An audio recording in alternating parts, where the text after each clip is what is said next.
முன்கோபி யார்? முன் கோபம், அதாவது முரட்டுத்தனம், இது யாருக்கு வரும்? நம்மளோட ஜோதிட சாஸ்திரத்துல முன்கோபம், சென்சிட்டிவ், ஒரு முன் யோசனை இல்லாம செய்யக்கூடிய கிரகம் செவ்வாய்.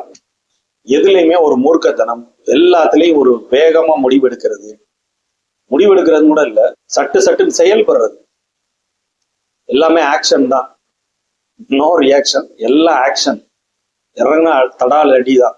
ஸோ அந்த மாதிரி ஒரு இருக்கக்கூடிய ஒரு அமைப்பு யாருக்கு வரும் அப்படின்னா, செவ்வாய் ஒரு ஜாதகத்துல அதீதப்படியான வலு, ஆட்சி, அவருடைய ஆட்சி உச்சம், மூலத்துரி கோணம், இந்த மாதிரி வலுவுல இருக்கிறார்.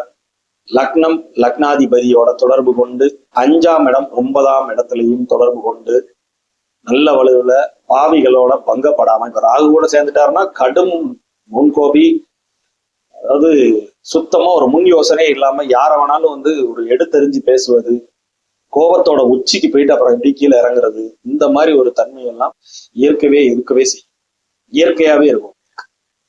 செவ்வாய் வலு பெறுது அப்படின்னாலே உங்கள் ஜாதகத்துல நீங்கள் உங்களுடைய கோபத்தை மட்டுப்படுத்த வேண்டியது மிக மிக அவசியம். கட்டுப்பு கோப்புக்குள் வச்சு கொள்ள வேண்டும்.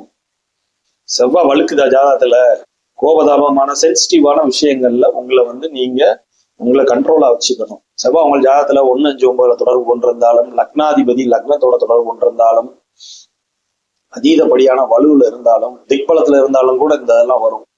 செவ்வாய் வலுவாச்சு அப்படின்னா கண்டிப்பா ஜாதகரை முன் யோசனை இல்லாம செயல்படக்கூடிய தன்மைகளை கொடுக்கவே செஞ்சிருவார்.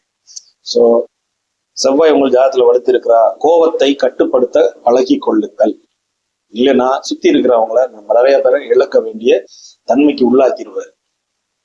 சோ உங்கள் கோபத்தை கட்டுப்படுத்துவதன் மூலம் நிச்சயமா ஒரு நல்ல ஒரு என்விரான்மெண்ட்டை நீங்க உருவாக்க முடியும்.